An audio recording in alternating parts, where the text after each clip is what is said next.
9TV jabarani filɛbaw aw ni su kokura an bɛna kibaruya mun jira aw la bi olu la bakurubaw la an ka minisiriso min ɲɛsilen don musaka ko ni wagani ko ma olu don ma jɛkulu dɔw ye kɛnɛ dɔ dayɛlɛ bi sɔgɔmada in na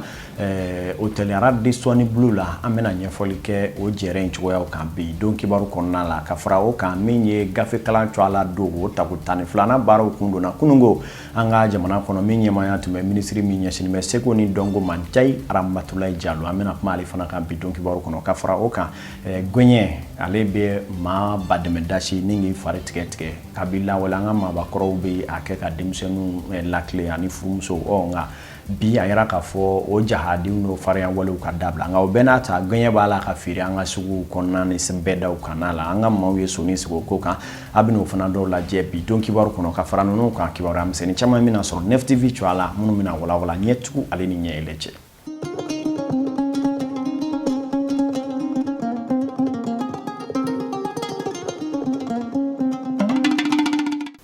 an tɛ sɛgɛn an tɛ ɲinɛ an bɛ aw fo ka aw waleɲuman dɔn aw ka anw sugantili kama diɲɛ don o don nɛgɛ kanɲɛ 21 cɔyi ka anw ka don kibaru ale kɔnɔ bi ye don kura ye bi ye k'a dɔn k'a fɔ araba ye février kalo tile 19 san 2020 an ka jamana kɔnɔ limanaw y'aw dan se kibaruyaw kɔnɔna la sisan daminɛw la n y'a fɔ aw ɲɛna k'a fɔ an ka jamana minisiri min ɲɛsinnen don wagandeko ani musaka ko ma ani a dɛmɛma jɛkulu min bɛ yen ni o ye Japonkaw ka gwakɔrɔnama maaw ye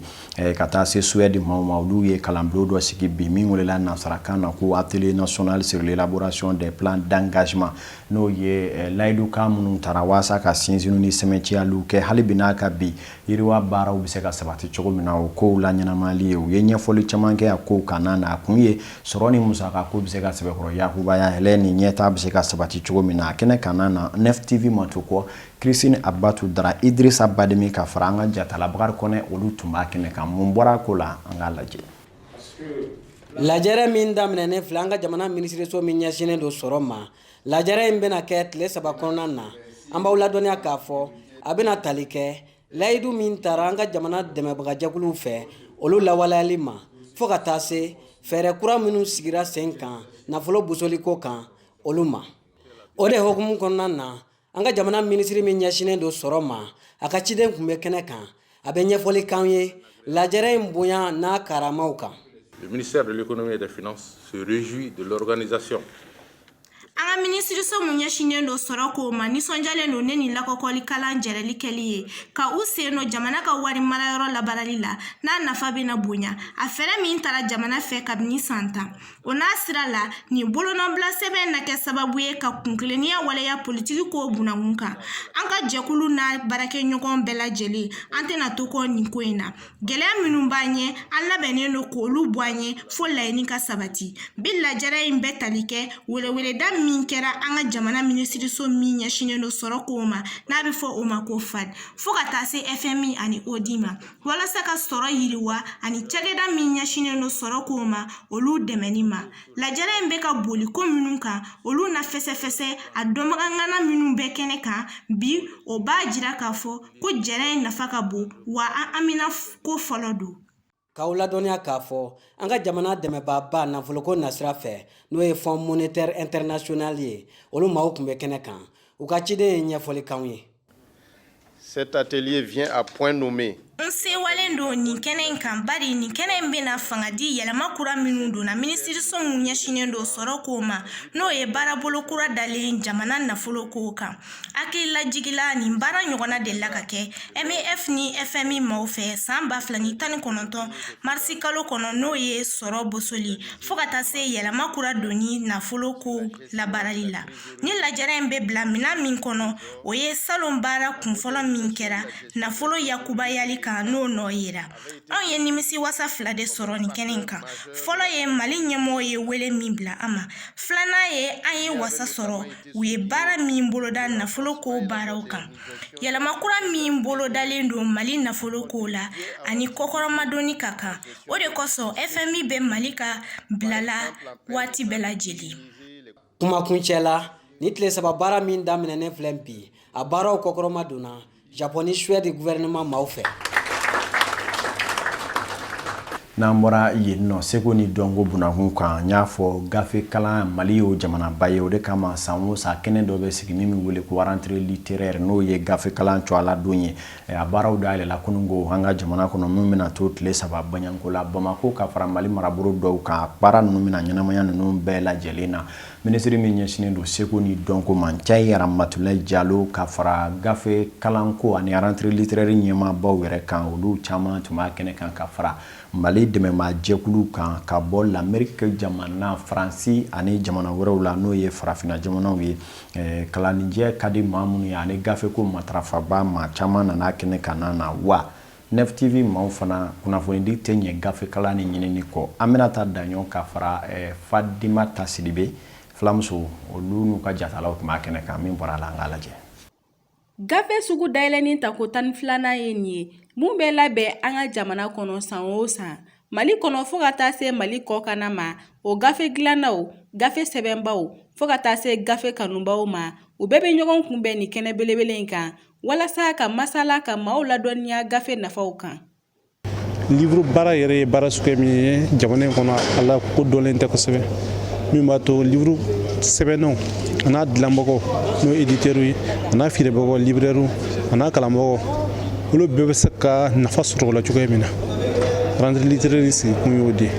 Ɲinɛ san gafe suguba dayɛlɛni hukumu kɔnɔna na ko kura caman de donna a la mun ma deli ka kɛ san tɔw la. An ye labɛn minnu kɛ nin san 12nan in na o ye kɔrɔlen an bɛ minnu kɛ olu b'a la ka taa universitéw la ka taa lycéw la ɲinan ta yɛlɛmali kura minnu donna la o ye an bɛna taa communes na ka taa librairies sigi ye n'o bɔra la initiative kura de bɛ an ko ma bibliothèque de la rentrée o lancement bɛ kɛ jeudi do Grand Hôtel la o ye min ye ka livre kalanyɔrɔw dayɛlɛ an ka sigidaw la région kɔnɔnaw b'a la Bamakɔ b'a la fan wɛrɛw b'a la rentrée littéraire bɛ kɛ fan o fan fɛ min b'a to livre bɛ se ka surunya kalanbagaw la cogoya min na gɛlɛyaba min b'a la c'est que mɔgɔw b'a ko tɛ livre sɔrɔ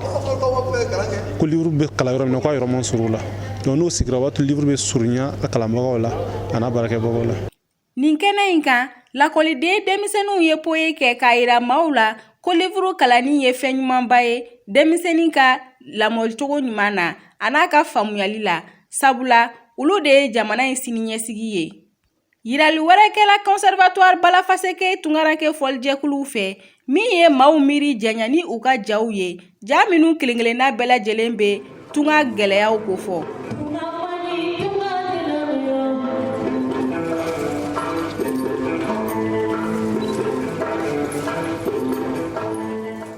Ka aw ladɔnniya ko maaba caman de tun bɛ nin kɛnɛ in kan i n'a fɔ kalanko minisiri député kɔrɔw minisiri ɲɛmaa kɔrɔw an ka jamana sɛbɛnnikɛlabaw fo ka taa se farafina sɛbɛnnikɛlaw ma minnu kelenkelenna bɛɛ kun invitelen no nin kɛnɛ in kan Faransi lasigidenw sew maaw Union européenne ninnu bɛɛ lajɛlen kun bɛ kɛnɛ in kan an ka seko ni dɔnko minisiri ale ye a ka nisɔndiya foliw kɛ. Nin kɛra nisɔndiyaba ye bi seko ani dɔnko ministère bolo ni gafe sugu dayɛlɛli san 12nan ayiwa san 12 o tɛ tile 12 ye nka wagati n'a gɛlɛya cogo cogo Ibrahima Aya n'a a tɔɲɔgɔnw n'a baarakɛɲɔgɔnw n'a jɛɲɔgɔnw y'u jija hali bi ka ɲina fana rendez-vous sabati n'o kɛra san 12nan rendez-vous san 12nan ye donc a kɛra an bolo nisɔndiyaba ye barisa an ye denmisɛnninw ka kalankan mɛn aw yɛrɛ y'a mɛn lycée denmisɛnnin dɔw nana ka na poésie k'an ye donc a ye an hakili sigi k'a fɔ a bɛɛ ma tiɲɛ a y'an hakili sigi k'a fɔ ko sini a bɛ se ka nɔgɔya Mali bolo barisabula an jigi ye jɔn ye an jigi ye denmisɛnninw de ye n'an y'a ye k'a fɔ denmisɛnninw yɛrɛ ye nin rentrée littéraire nin n'o ye gafe sugu dayɛlɛli faamuya a faamuya cogo la k'a dɔn k'a fɔ ko a mago bɛ u mago b'a la k'a fɔ k'u jigi b'a kan k'a fɔ k'a nafa b'olu de kan fɔlɔ jamana kɔnɔ ne denmisɛnnin y'o nafaw faamuya kosɛbɛ o ye anw ka hakilisigiba ye o de la ekɔlidenw yɛrɛ fana ka minisiriw ni kun b'an kɔrɔ an ka partenaires kun b'an kɔ n'o kun ye Union européenne ni Faransi ye o y'a ye k'a fɔ san o san dɔ de bɛ fara rentrée littéraire nafa n'a bonya kan ɲina John wɛrɛ b'a la mun diyara anw ministère de la culture ye kosɛbɛ o ye mun ye o ye k'a fɔ k'u ma dan Bamako ma wagati n'a gɛlɛya cogo bɛɛ u y'a faamuya k'a fɔ k'u kan ka taa dugu kɔnɔna na dugu dafɛ Bamako Sikaso Jɛnɛ o ye effort belebeleba kɛlen ye organisateurs fɛ donc an ka foli b'u ye kosɛbɛ an b'a ɲini hali bi Mali denmisɛnninw fɛ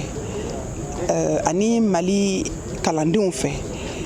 u ka na ni rentrée littéraire nin na tile 3 don minnu sera ka Sikaso sɔrɔ minnu sera ka Jɛnɛ sɔrɔ minnu sera ka Bamako sɔrɔ u ka na hali bi don o don u b'a fɔ cogo min tulo bɛ taa kalanso ɲɛ bɛ taa kalanso u ka na dɔ fara u ka dɔnniya kan. K'aw ladɔnniya k'a fɔ ko ni rentrée littéraire mun dayɛlɛni kɛra nisɔndiyaba ye a kɔkɔrɔma donnen de kun n'o dɛmɛba caman fɛ wa a bɛ to sen na fo février kalo tile 23 don san 2020. Gafe kalan ale k'a dɔn a galabu tɛ maa caman na bilen sabula min ye diɲɛ subahana mansi kuraw n'o ye an ka wele fɔniw ni subahana mansi olu bɛ ka maaw ɲɛnɛ gafe kalan kɔ n'o tɛ a nafa ka bon kosɛbɛ gafe kalan o kalan i bɛ bɔ ko kura dɔ kan kibaruyaw la fana kala dɔ fana sigira bi ni o ye kalan ye ka ɲɛsin kunnafonidilaw ma kɛrɛnkɛrɛnnen ɲana fɛn min bɛ tali kɛ an ka ba joli b'a bolo fara min bɛ n'o ye fleuve Niger ale ji bɛ ka tiɲɛ cogo min na ni wulikajɔ mun kan ka kɛ waasa ka ji kɔkɔrɔ don u ye lafaamuyali ni weleweleda kelen dɔ sigi o ko kun ka kɔrɔfɔw la bi sɔgɔmada in na min kɛnɛ ka na an ka jatalaw ni kibaruya ɲininaw ma to kɔ o fana la an ka jɛ k'an ɲɛmada o fana ma. Ba joliba ji ye an ka jamana jigiba ye k'a daminɛ sɛnɛ mɔni bagangɛn tɛmɛsira ka taa dugu ni dugu fo ka taa se an ka seko ni dɔnko ɲɛnajɛw ma i n'a fɔ marionnette dans l'eau sankɛmɔ kuru ɲɔgɔn dan a n'a ɲɔgɔnna caman nin si tɛ kɛ fleuve Niger kɔ nin kɛnɛ in sigila kunnafonidilaw ladɔnniyani de la joliba ji lakanako la sabula k'an bɛ waati min na i n'a fɔ bi ko ni wulikajɔ ma kɛ ko ji in tununtɔ don CCDP maaw ka ko ɲɛnabɔbaga ye ɲɛfɔli kɛ nin kalan in hakilina tali kan. An ka kalanbolo dabɔkun de ka mɔgɔw hakili lajigin k'a fɔ bi bi in na an ka hakili to ba joliba la parce que a yira k'a fɔ n'i y'a ye diɲɛ yɛrɛ bɛ ji de don donc fɛn fɛn gulonni bɛ ji la an man ka kulonkɛ n'a ye donc bi jɛ in c'est pour que ka mɔgɔw hakili lajigin et que après an bɛ se ka lajɛ don nataw la n'an sera ka mun kɛ pour que mɔgɔw bɛ se ka changement de comportement kɛ. Amadou Diko n'ale ye ABFN cakɛda ka bamanankan kunnafonidila ye a ye dɔ fɔ an ye fleuve Niger gɛlɛyaw kan. Bɛɛ ɲɛ b'a la k'a fɔ ko ba ji bɛ ka ja kelen a filanan ba mɔgɔ yɛrɛ n'i y'a ta k'a lajɛ ba bɛ ka kɛ so bɛ ka jɔ fo ba kɔnɔna la binjugu bɛ ba kɔnɔna la ji yɛrɛ nɔgɔlen don a tɛ se ka min donc o ye problème ba ye bon n'i y'a ta k'a lajɛ an ka diɲɛlatigɛ ko caman dulonnen bɛ ba ji in na sɛnɛ bɛ k'a la o fɔ Niger Baginda sɛnɛ ninnu a bɛɛ lajɛlen bɛ bɔ ba in de la an bɛ ji min yɛrɛ min baganw bɛ min ji min na a bɛ bɔ ba in de kɔnɔna la bon ba in dun bɛ ka tiɲɛ ka taa fɛ a taalen ɲɛ ni an ma fɛɛrɛ kɛ waati yɛlɛma fana bɛ ka dɔ bɔ ji yɛrɛ fanga la donc o bɛɛ bɛ kɛ sababu ye ba in don dɔ la ala ma kisi ma a bɛ sɔn ka tunu. Gɛlɛyaw kɔfɛ a kumana u ka baarakɛtaw kɛrɛnkɛrɛnnen kan ni waati in na ani waati nataw la. Dugu bɛ dugu la Mali kɔnɔ bibi na olu dugu yɛrɛ bɛ ka taa ba bolo parce que ji bɛ ka taa n'u ye misali Jafara bɛ taa Moti région na Jafara bɛ dugu fan kelen bɛɛ taara ji fɛ mais an ye baaraba kɛ yen nɔ an bɛ nin waati in na an ye berge ninnu an bɛ k'a protéger ba kɔnɔna falen don cɛncɛn ni fɛnw na an bɛ k'a kɔnɔ bɔ pour que bateau bɛ se ka circuler kosɛbɛ pour que jɛgɛ bɛ se ka mɔ kosɛbɛ bon an ye ba gerew dilan yɔrɔ caman na Mali région caman na Moti b'o la Segu b'o la Ɲamina b'o la tu vois donc an bɛ o baara ninnu na ensuite fɛn min ye baji yɛrɛ nɔgɔli cogoya fana ye an ye projet dɔ fana sigi sen kan projet min bɛ ka ji sɛgɛsɛgɛ ka qualité lajɛ pour que a ka dɔn k'a fɔ ko nin fa in na ji qualité bɛ nin cogo la bon an k'an kɔlɔsi a cogow la pour que an ka se ka ji sanuman olu sɔrɔ quoi a bɛ fɛn min société minnu fana bɛ ji baara n'o ye SOMAGEP ninnu a b'olu fana dɛmɛ u k'a dɔn k'a fɔ ko nin zone masina na ji qualité bɛ nin cogo la comme ça olu fana bɛ baara kɛ pour que mɔgɔw ka se ka ji sanuman sɔrɔ cogo min na donc vous voyez donc c'est o baara ani ka kunnafoni di jamanadenw fana ma mɔgɔw fana bɛ baara minnu na baara jugu minnu fana b'a sanfɛla la dɔw ka activités don mais u b'u activité contrôler parce que bibi na ni baji tɛ no dugu bɛ dugu la ni ba tɛ bateau tɛ mɔgɔ tɛ se ka taa yɔrɔ la bon ni ji tɛ boli ka se yɔrɔ la c'est compliqué donc an bɛ ka baara kɛ o siratigɛ fana kɔnɔna la pour que ka se ka ba kɔnɔna olu bɔ quoi ensuite hali ba kɔnɔna la yɔrɔ dɔ la bateau bɛ taa balan cɛncɛnw ni fɛnw na an bɛna balises ni fɛnw dɔ sigi sen kan an ye projet dɔ sigi sen kan n'a fɔ ma ko PREFEN projet de réhabilitation économique et environnementale du fleuve Niger o bɛ Masina zone kɔnɔna la ani Jafara bɛ fanfɛla fɛ donc an bɛna ba kɔnɔ labɔ. Kumakuncɛ la ba joliba ji n'a bɛ wele ko fleuve Niger walima or bleu o bɛ boli kilomɛtiri 4,484 de kan wa a bɛ dugu 6 de cɛci n'olu ye Sierra Leone, Niger, Nigeria, Guinée, Mali ani Benin ye. Nga Mali dama kɔnɔ a bɛ kilomɛtiri 1,750 de boli. Sigi in yɛrɛ labɛnna carte de concertation des directeurs de publication n'o ye CCDP ani agence du bassin du fleuve Niger ABFN maaw de fɛ. N'an bɔra yen fana an ye jateminɛ dɔ kɛ Mali kɔnɔ o ye k'a fɔ an ka dugu ni togoda fan o fan maaw bi sanni feere misɛnninw kɛ n'o ye dumunifɛnw ye furufuru akaraw wosow ni lokow n'a ɲɔgɔnna caman wulada sumalen fɛ a bɛ maa caman ka kɔngɔko makoɲɛ ani sɔgɔma joona fɛ minnu yɛrɛ ma se ka muso ta fɔlɔ n'u bɛ cɛgɔnaya bulon kɔnɔ olu ka darakaw bɛɛ bɛ ɲɛnabɔ ni maa ninnu fɛ nka jate dɔ b'a la u bɛ dumuni ninnu kɛ papiyew la ka di maaw ma dɔw ye siman papiyew ye dɔw yɛrɛ fana ye k'a ye papiyew ye dɔw ye papiye kɔrɔ yɛrɛ gɔngɔma dɔw talen ye ka dumuni kɛ ninnu na nin ko in bɛ cogo di Christine Abatu Dara ka fara Idrissa Badimi ni Bakari Kɔnɛ olu tun bɛ dugu kɔnɔ a ko la u ye mun sɔrɔ a kan bi an k'o lajɛ. Diɲɛ kɔnɔ fɛn kolon tɛ yen wa fɛn filita tɛ yen fana o misaliya dɔ ye nin siman papiyew ye n'ale donnen don ba la an ka jamana kɔnɔna na kɛrɛnkɛrɛnya la an ka dumuni feerelaw fɛ wa o ye dɔw fana ka wari sɔrɔ sira dɔ ye dumuni feerela dɔw ka fɔ la feere tɛ kɛ a kɔ sabula k'u bɛ dumuni de k'a kɔnɔ k'a di clientw ma. N'a siman papiye tɛ cogo se ka feere a se ka kɛ manani na a se ka kɛ fɛn wɛrɛ la siman papiye kɔni a nafa ka bon sogo feerela bolo yɛrɛ yɛrɛ. Parce que an bɛ sogo kɛ siman papiye kɔnɔ pour mɔgɔw ni fourchette kana don a la an b'a kɛ manani kɔnɔ ka da client ma. A jɔyɔrɔ ye o pourrière kana don a la quoi. Ne ye pari baara la a bɛ san 20 ni kɔ bɔ ne ka pari bɛ da papier la an bɛ feere kɛ ekɔliso la an b'a buru kɛ papier la k'a d'u ma ni min ta ye buru 20 na an b'o kɛ manani na ka d'u ma min ta ye 10 na ni 15 la an b'o kɛ papier la ka d'u ma. Ka fara siman papiyew kan feerekɛla dɔw fana bɛ feere kɛ ni kunnafoni sɛbɛn kɔrɔw ye fo ka taa se lekɔlidenw ka kaye kɔrɔw ma. N'a kalaman bɔra tulu la k'a kɛ mana kɔnɔ mana bɛ jeni quoi. A mana bɛ nɔrɔ furufuru la o de kama n y'a nafa dɔn o de la. Feerekɛla dɔw ka fɔ la ko siman papiye ka fisa ni kunnafoni sɛbɛn kɔrɔw ye fo ka taa se lekɔlidenw ka kaye kɔrɔw ma. Papiye in kɔni a nafa ka bon dɛ a nafa ka bon yɛrɛ de parce que ni nafa ka bon ni kaye ta in ye dɔw bɛ kaye ta sisan kaye kɔrɔ ninnu ta k'u ka feere fɛn k'a kɔnɔ nɔgɔ bɛ k'a la papiye ninnu filɛ anw b'a a poussière bɔ a la k'an ka feere k'a la a tɛ s'a nɔgɔma yɔrɔ ma papiye ka di ne ka tɛmɛ kaye ninnu kan. Ayiwa sa siman papiye jɔyɔrɔ ka bon kosɛbɛ anw ka jamana kɔnɔna na sabula baara ni feere dɔw tɛ se ka ta k'a dan. Tabarikala an ka ko lajɛ ni hakili ye n'o tɛ siman papiye siman ma siman mugu bɛ kɛ beton ye n'i ye o dumuni ma don i kɔnɔ a bɛ gɛlɛya kosɛbɛ o de la an furuw bɛ sɛgɛn kosɛbɛ fɛn sugu bɛɛ lajɛlen bɛ don kɔnɔbara la n'an bɔra yen nɔ an y'a jateminɛ fana k'a fɔ kabini lawale fɛn dɔ tun bɛ sigida in na n'o ye gɔɲɛ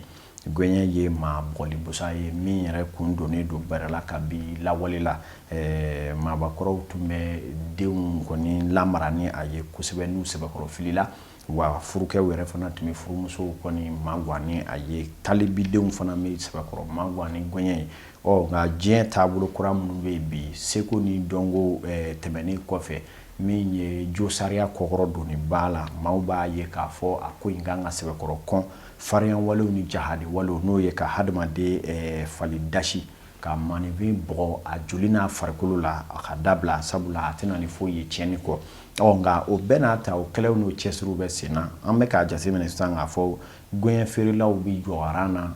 an ka bɛɛdaw la siraba kannaw la sugu kɔnɔnaw la goyen ninnu mi feere mun de kama jatela nya jate k'a fɔ a bɛ dɔ fara o jahadi walo de kan sabula ni ye mobili san ale bi mako minnu ɲa bɛɛ b'a dɔn nka n'i ye goyen san o ti mako foyi ɲa hadamaden dasili ni a jogini kɔ o kuma an ka kibaruya ɲini n'an bɛna ta Daɲɔn ni Bakari Kɔnɛ ye ɲinini dɔn k'a ko kan an ka ɲɛma d'a ma. An ka jamana kɔnɔna na wulikajɔw bɛ sen na walasa violence bɛ se ka kɛlɛ ka bɔ duw kɔnɔ cogoya min na musow ni denmisɛnw yɔrɔ nka an y'a ye k'a fɔ ko gɛɲɛ de bɛ ka feere fan bɛɛ wa a bɛ san kosɛbɛ gɛɲɛ yɛrɛ mun fɛn de don nafa jumɛn de bɛ gɛɲɛ la. Gɛɲɛ fɔlɔfɔlɔ ni kɔɲɔmusow bɛ furu u bɛ gɛɲɛ bila kɔɲɔminan na bon ladamu de don quoi a ma fɔ k'i ka mɔgɔ gosi n'a ye dɛ mais n'i y'a dulon i ka so da yɛrɛ la denmisɛnninw b'u yɛrɛ kisi fɛnjugu kɛ ma musow yɛrɛ b'u kisi bon fɛn minnu man ka kɛ i ka du kɔnɔ bɛɛ b'i yɛrɛ méfier bon gɛɲɛ dabɔra ladamu de kama anw y'a gɛɲɛ dɔn n'o tabiya de ye fɔlɔ. O gɛɲɛ ye fɛn min ye marafɛn don depuis an ka lawale cɛkɔrɔbaw dɔw b'a gulon bugu la dɔw b'a gulon bulon kɔnɔ ni denmisɛnnin ye kolankolon kɛ u b'a baga hali n'i y'a gulonnen i tɛ kolankolon kɛ bon ni muso bɛ taa cɛla la a bɛ bila muso ka kɔɲɔminan na hali n'i cɛ y'i bugɔ a bɛ da i ni cɛ so kɔnɔ marafɛn don denmisɛnninw a bɛ denmisɛnninw siran sinon a ma dabɔ dɔ wɛrɛ kama n'o tɛ o dɔrɔn de don mara de don. Gɛɲɛ an ka société kɔnɔna na gɛɲɛ nafa ka bon dɛ gɛɲɛ min bɛ kɛ ka mɔgɔw bugɔ ko tɛ a bɛ fɔ de ko sɔnbɔnna ni sɔnkolon b'i la ni gɛɲɛ in tar'i kama ni canjana n'a ye siɲɛ kelen i tɛ sɔn filanan ka bɔ a la dɛ. Anw denmisɛnninma o tun b'a kɛ ka sɔn de bɔ mɔgɔ la ni kojugu bɛ yen i bɛ denmisɛnninw mara n'a ye bon n'a bɛ yen nɔ mɔgɔw bɛ siran a ɲɛ bon sisan nɔ tile bɛ cogo min na bɛɛ ko ko n yɛrɛ donc marali tɛ kɛ ni gɛɲɛ ye bilen. Gɛɲɛ ni dɔw k'a ma ko sɔnbɔ mɔgɔ la a suguya ka ca kosɛbɛ. K'a da mun kan fɔlɔfɔlɔ musokɔrɔbaw tun b'u ka wariw kɛ nin kɔnɔ ka di ni denmisɛnninw ka denmisɛnninw mago bɛ warimisɛn min na u b'a d'u ma mais denmisɛnnin ye ko kɛ mun ni ko kɛta tɛ kelen ye u b'a ladi ni mun ye o ye nin juru ye bon parce que gɛɲɛ bɛ daminɛ nin de la fɔlɔ bon ni nin ma se ka mun ɲɛ bon u bɛ se k'a fɔ dukɔnɔ cɛkɔrɔbaw ye ou bien u kɔrɔw ye bon u bɛ o corriger ni nin fana ye mais a ma dabɔ kojugu kama quoi parce que kabiri gɛɲɛ ko yɛrɛ bɔra adamadenya kow la bon a nana ni ko caman ye ka an ni tɔw bɔ ɲɔgɔn na quoi parce que anw bɛ corriger ni nin ye kabiri an fitinin yani an ka si hakɛ dɔ sɔrɔ parce que denmisɛnnin fɛn kabiri a denmisɛnnin i b'a lamɔ ni mun ye a bɛ kɔrɔbaya n'o de bon ne bɛ gɛɲɛ dɔn mun kɔnɔna o ye bon gɛɲɛ ko wɛrɛ bɛ yen o ye ni mɔgɔ minnu bɛ yɛlɛ so kan ou bien ni mɔgɔ min bɛ fali baara ninnu kɛ o b'o kɛ ka fali bilasira n'a ye bon gɛɲɛ yɛrɛ bɛ da so kun mais a tɛ kɛ i n'a fɔ tɔw bɛ kɛ cogoya min na quoi parce que u b'a kɛ kuma dɔw u b'a kɔrɔta so kama so yɛrɛ b'a ye a bɛ sira minɛ ka boli quoi. Ni gɛɲɛ bɛ kɛ ka bagabagali ni dilanni kɛ an ka fɔlɔ maakɔrɔbaw fɛ bi in na a cogoyaw bɛ ka yɛlɛma sabula maa caman de kɛlen don k'a kɛ ni damatɛmɛ wale kɛlan ye ni bugɔli juguw ye fo ka taa se a tigilamɔgɔw banaliw ma. A cɛnni mara ye jumɛn n'i y'a kɛ mɔgɔ bugɔ cogo sugu dɔ la a bɛ se k'a tigi kɔ bana walima a mana sɔrɔ yɔrɔ la a b'o bana bon o bananen kɔfɛ e mana mɔgɔ bugɔ k'a bana kɔni a bɛ tila ka kɛ de ka problème ye. A bɛ kɛ kɔlɔlɔ ye minnu b'a bugɔ a dabɔra bagabagali de kama a ma dabɔ ka denmisɛnnin bugɔ fo ka jogin a ma dabɔ o kama hali i ka so n'i sigi a kan n'i y'a bugɔ cogo dɔ la ka jogin a tɛ taa o i b'a jogin.